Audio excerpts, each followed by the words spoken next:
ચાલ બેટા, જલ્દી ઘરે પહોંચવું છે. આખું ગામ સૂઈ ગયું લાગે છે. ચાલ. હા પપ્પા, પણ દીવો પ્રગટાવ્યા પહેલા પૂજા ના કરી હોત તો માતાજી નારાજ ન થઈ જાત. આજે કેટલી ઠંડી છે ને દીદી, એવું લાગે છે કે જાણે આપણે કોઈ આઈસ્ક્રીમમાં બેઠા હોઈએ. હા કાના, ઠંડી તો બહુ એવું છે. લાગે છે જાણે પાર્વતી માતા અને ભોલે બાબા એમના કૈલાશ પર્વતની ઠંડી અહીંયા લઈ આવ્યા હોય.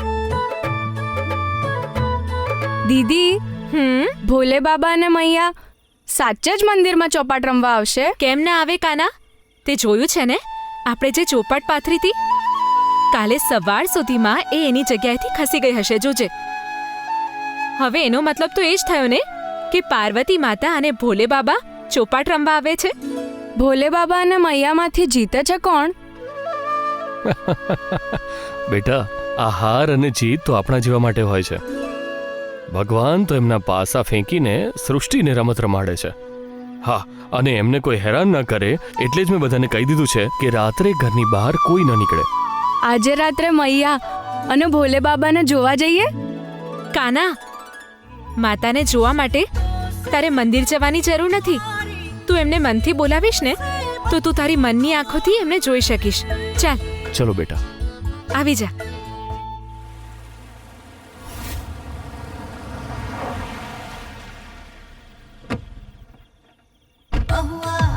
સાંભળો,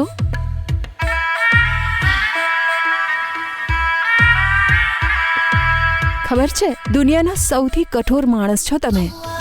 મારી રાતની ઊંઘ ઉડાડીને પોતે શાંતિથી સૂઈ જશો.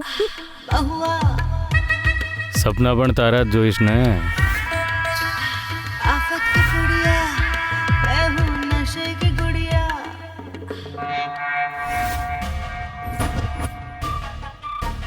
હાય, કેટલા સરસ લાગતા હતા આ બંને એક સાથે. હવે મારો મોટો ભત્રીજો કોઈ સપનું જુએ અને ઘરમાં કોઈને કંઈ ખબર જ ના હોય, એ તો ખોટી વાત છે.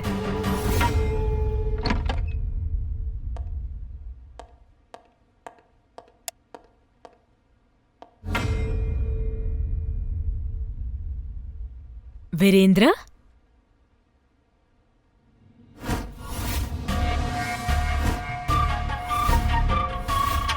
આજકાલ બહુ મોડી રાત સુધી કામ ચાલી રહ્યું છે બેટા.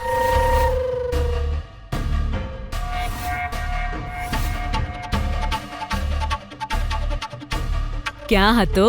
સર્વે પર ગયો તો ફોઈ. અહિલ્યાપુર ગામમાં 2 દિવસથી વીજળી નથી ને. ક્યાંથી આવે વીજળી?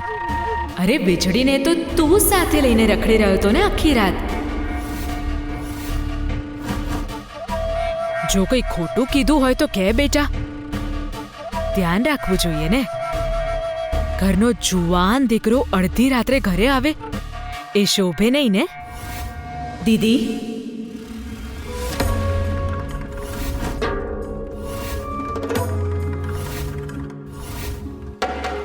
મારા દીકરાને આવો સવાલ તો આજ સુધી મેં પણ નથી કર્યો.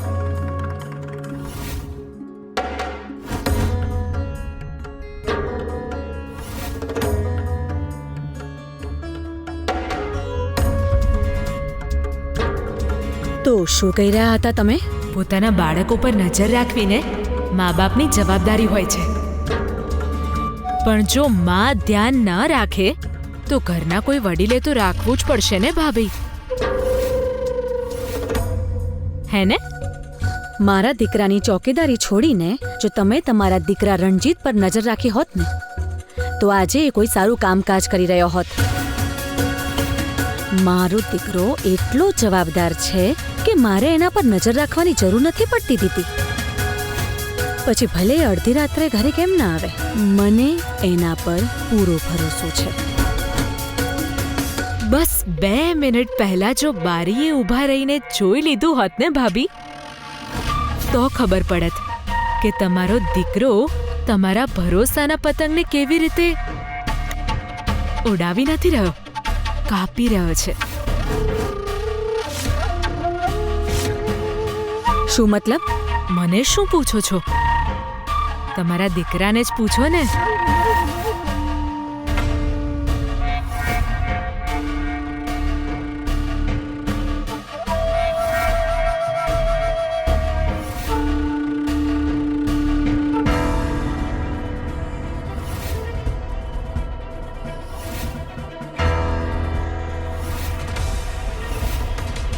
એ તો શું છે ને દીદી કે પૂછપરછનો મને કોઈ ખાસ શોખ નથી. જો હોત તો ક્યારનું પૂછી લીધું હોત તમને કે ક્યાં સુધી ભાઈઓના ઘરે પડ્યા રહેવાનો ઈરાદો છે.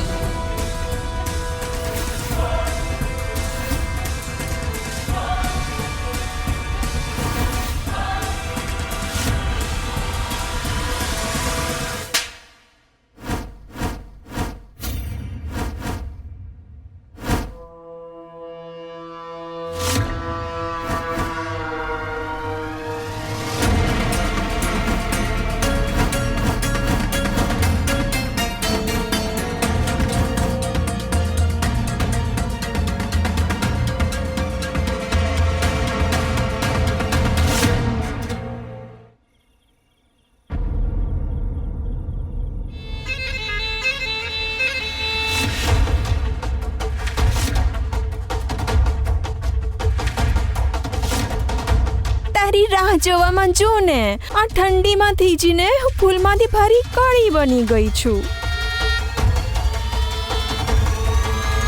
ક્યાં હતી બેટા? શું થયું?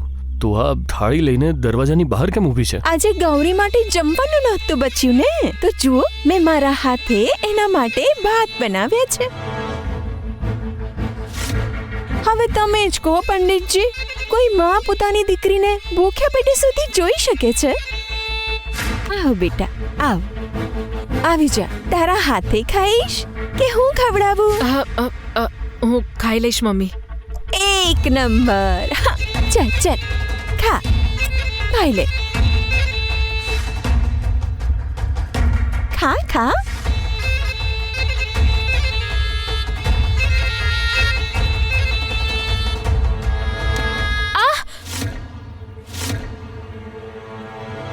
શું થઈ ગયું? કાંકરી આવી ગઈ મોઢામાં? જીભ કપાઈ ગઈ? આવી જ રીતે મારી જીભ પણ કપાઈ ગઈ હતી જ્યારે તારા બનાવેલા બકવાસ ભાતમાંથી આવડો મોટો કાંકરો આવ્યો હતો. સરખી રીતે ચોખા સાફ કરવામાં તારી માં આવી જાય છે. લો, માં તો પહેલા જ મરી ગઈ છે અને તને મારા ગળે બાંધી ગઈ છે. હવે જ્યારે ઘંટડીની જેમ મારા ગળે બંધાઈ જ ગઈ છે તો વાગવું તો પડશે જ, અને એ પણ દિવસ રાત ટન ટન આ શું ટન. કરી રહી છે રજની? પપ્પા,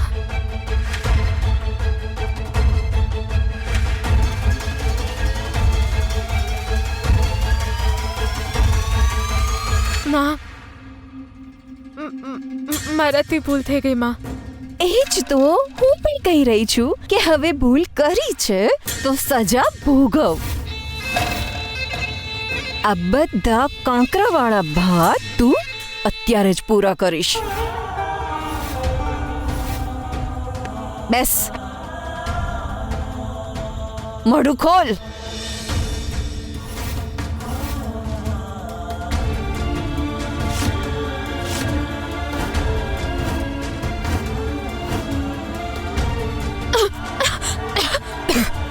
ચલ, મોડેથી ચાવવાનું શરૂ કર. અરે રજની, ભગવાનનો ડર તો તારા મનમાં રાખ. દેવી માં બધું જોઈ રહ્યા છે. આજ તો સમસ્યા છે પંડિતજી. મારી ખરાબ હાલત તો માતાને દેખાતી નથી કે મારા પાલવમાં તો કાણા પડી ગયા છે, પણ ક્યારેય માતા તરફથી 2 રૂપિયા પણ નથી પડતા મારા ખોળામાં.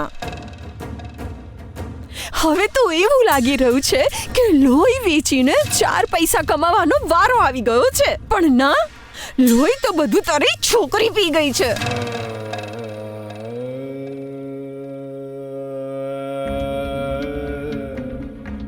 મને માફ કરી દો.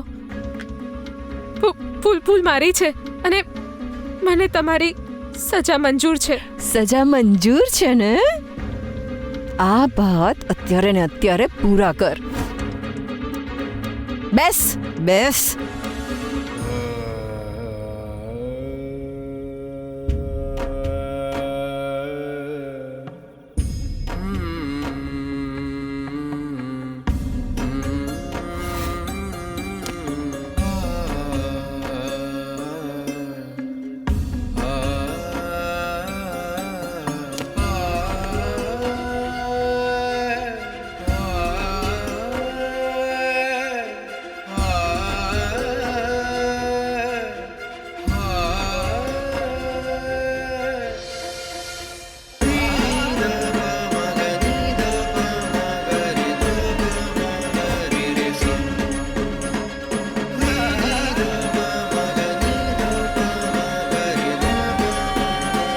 ઘરની એક એક ઈંટ જગદંબા દેવી બુંદેલાની સંપત્તિ છે.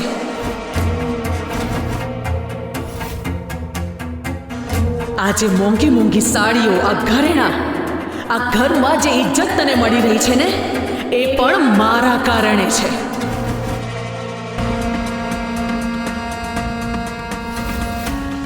આ ઘરમાં સવાલ પૂછવા અને જવાબ માંગવા બંનેનો અધિકાર ફક્ત જગદંબા દેવીનો જ છે.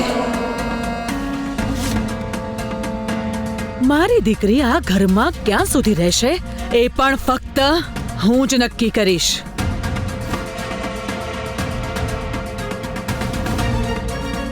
તું સુહાગણ છે, બુંદેલા પરિવારની મોટી વહુ છે, પણ એવું વિચારવાની જરાય હિંમત ન કરતી કે તારી ઓકાત મારી દીકરી કરતા રત્તીભર પણ વધારે છે.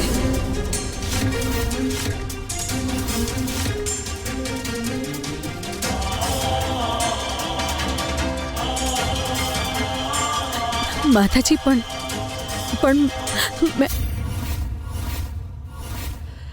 વાત પૂરી.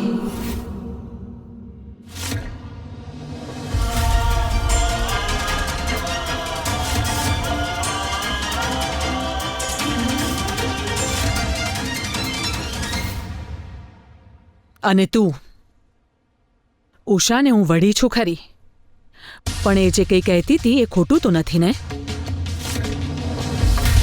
તું હમણાં જેને સવાલ કરી રહી હતી ને, એ ન ભૂલતી કે એના બાપના ટુકડા પર જીવે છે તું.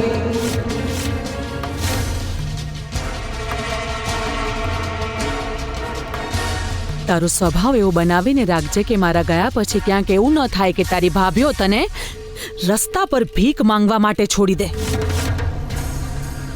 તું મારી દીકરી છે, પણ તારા કરતાં વધારે મને મારા પૌત્ર પર ભરોસો છે.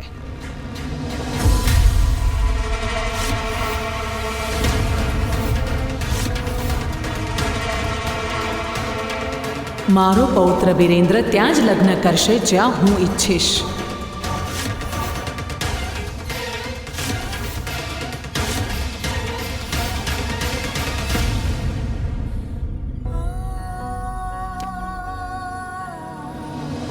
ચાલ બેટા, હવે બહુ થયું. જા બેટા, જઈને તારા માટે રજાઈ લઈ આવ. ચાલ બેટા, આવી જા.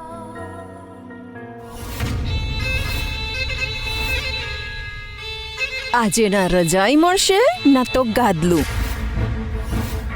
સજા ત્યારે પૂરી થશે જ્યારે આ છોકરી આજે આખી રાત બહાર રહેશે. ઘરની છોકરી આખી રાત ઘરની બહાર રહે? આટલી બધી ચિંતા થતી હોય ને પંડિતજી તમને, તો તમે પણ તમારી લાડલી જોડે બહાર બેસી જાઓ. ના ના માં, પપ્પા તમે મા સાથે અંદર જઈને આરામથી સૂઈ જાઓ. હું તમારા માટે રજાઈ કાઢીને બહાર બેસી જઈશ. ના, દીદી ક્યાંય નહીં જાય. કાના, અહીંયા આવ બેટા. મેં તને શું સમજાવ્યું હતું? જેના પગમાં કાળો તલ, રાત જેવું કાળું એનું દિલ. દેખાડ્યું હતું ને મેં તને? આ છોકરીના પગમાં કાળો તલ છે. ના, પણ મારી દીદીનું દિલ કાળું નથી. અરે લલ્લા, તું અહીંયા આવ મારી પાસે. તને હજી આવી બધી વાતો સમજણ નહીં પડે. હો, તું ચાલ મારી સાથે. પંડિતજી, ચલો અંદર. અમારી વચ્ચે બોલશો ને તો તમારું રહસ્ય નીકળી જશે મારા મોઢામાંથી. પંડિતજી, એની માનું મોત જે ખોટી દવાના લીધે થયું હતું, એ દવા તમે આપી હતી પંડિતજી.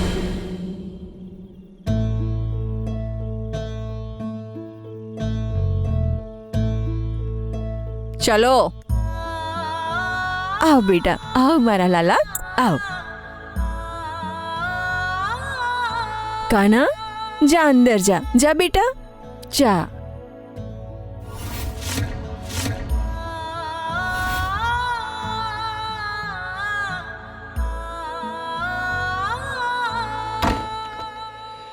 ચાલો અંદર પંડિતજી. હે માતા, મારી ગૌરીની તકલીફ હવે મારાથી જોવાતી નથી. જલ્દી તમે આના લગ્ન કોઈ એવા છોકરા સાથે કરાવી દો જેને ખૂબ પ્રેમ કરે, એના ઘરવાળા બહુ જ માન આપે એને. હે ને વિરેન્દ્ર? જી દાદી, એ પણ કંઈ પૂછવાની વાત છે? હું ક્યારે તમારી મરજી વિરુદ્ધ જઈ શકું ખરો? ના માતાજી,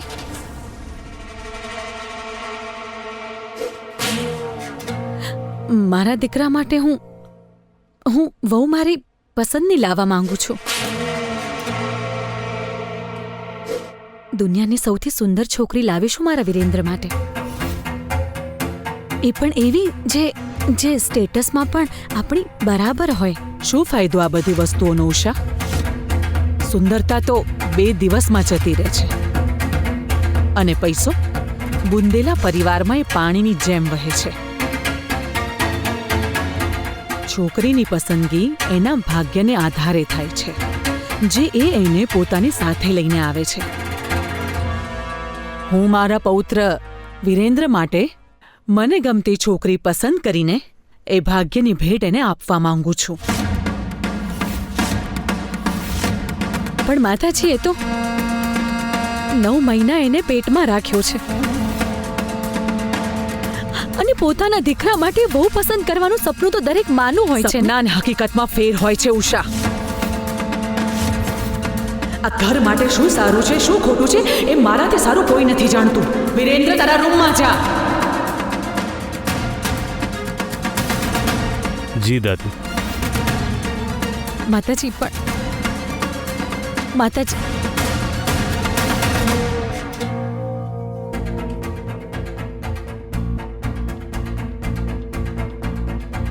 સાંભળો જી, સાંભળો, મારી વાત સાંભળો. પોતાના દીકરાનું સારું ખરાબ નક્કી કરવું એક માનો અધિકાર નથી હોતો. આજ સુધી મેં માતાજીની દરેક વાત માથે ચડાવી છે, પણ હું ફક્ત મારા દીકરાનો સંબંધ નક્કી કરવાનો અધિકાર માંગી રહી છું. તમે સમજાવો ને માતાજીને.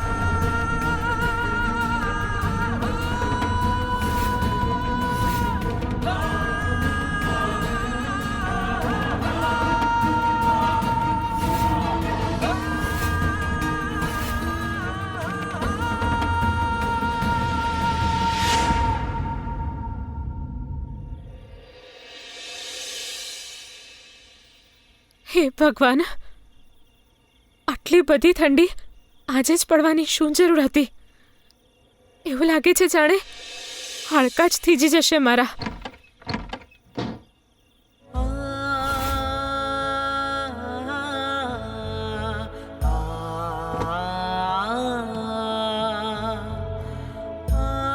કાના, તું અહીંયા શું કરી રહ્યો છે? અને આવી રીતે કૂદીને આવવાની શું જરૂર હતી? જો ક્યાંક વાગી ગયું હોત તો? તમને ઠંડી લાગી રહી હતી ને દીદી, એ જ વિચારીને મને પણ ઊંઘ નથી આવતી. તમે મારી સાથે આવો.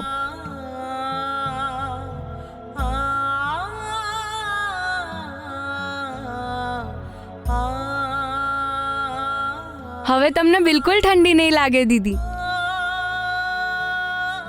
કાના, આટલી ઠંડીમાં બહાર આવવાની શું જરૂર હતી? જો માં જોઈ ગયા હોત ને તો બહુ જ ગુસ્સો કરત. ગુસ્સો તો ખાલી એ તમારા પર જ કરે છે. હું કહી દઈશ કે મારે વાર્તા સાંભળવી હતી એટલે હું બહાર આવી ગયો.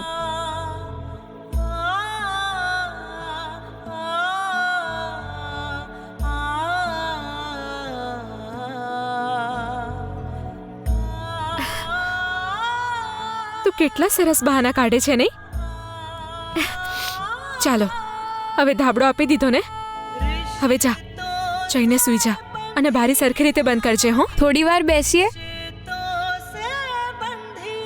ઠંડી લાગી જશે કાના. જા, સૂઈ જા. સારું, ઠીક છે.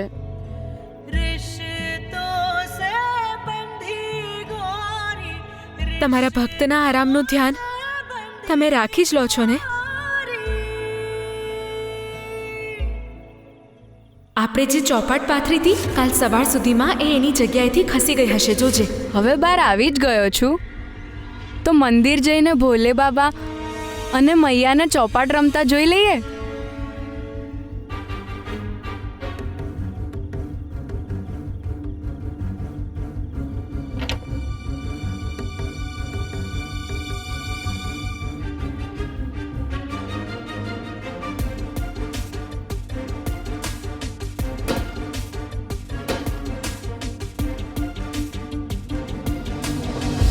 આજે રાત્રે મૈયા અને ભોલે બાબાને જોવા જઈએ.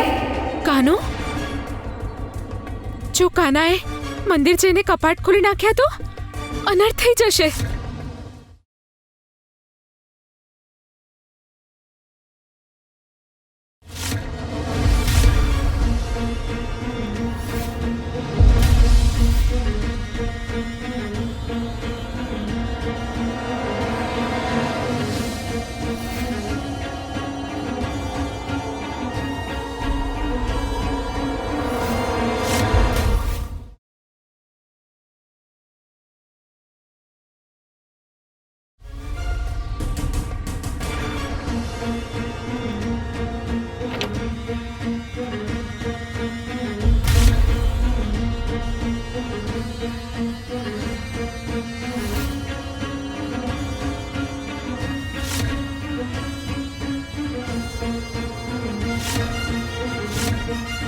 મને તો ખાલી ક્રિકેટ, ગીલી દંડો અને લખોટીઓ રમતા આવડે છે. આજે તો ચોપાટ પણ શીખી લઈશ.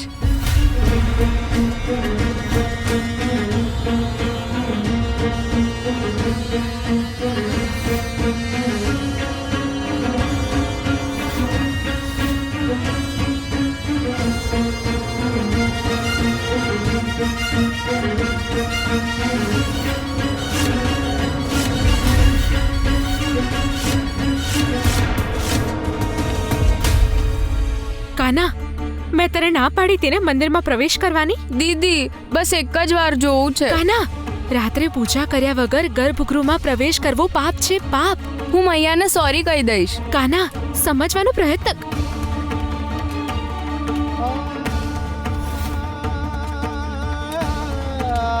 સાંભળ્યો ને અવાજ? લાગે છે ભોલે બાબા આવી ગયા. કાના, તું એકદમ ચૂપ રહેજે, એક શબ્દ પણ ના બોલતો. માફ કરજો ભોલે બાબા, માફ કરજો માતાજી. ચાલ.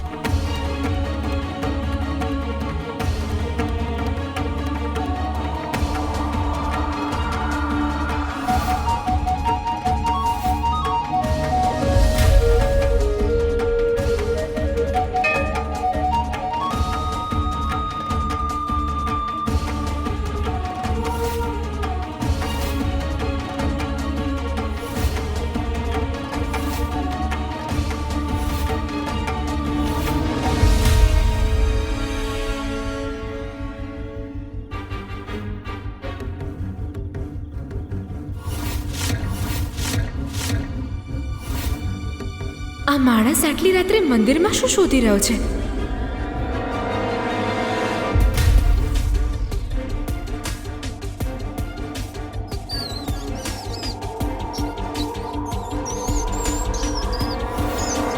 હે ભોલેનાથ ઉંદર! દીદી,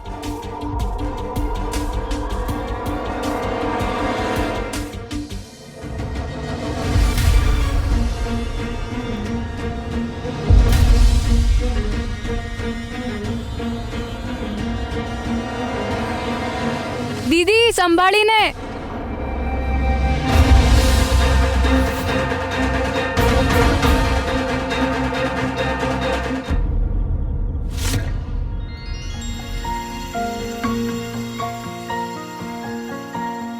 घर आए मोर पिया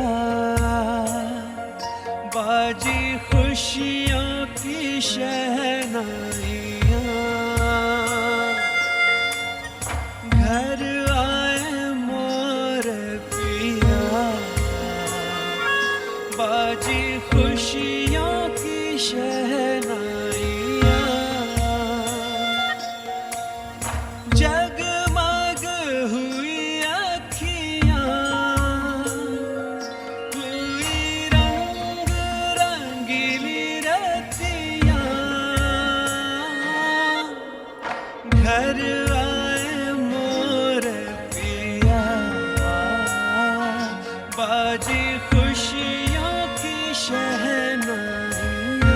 દેખાઈ ગયા. પાર્વતી માતા અને ભોલે બાબા દેખાઈ ગયા. मोर पिया बाजी खुशियों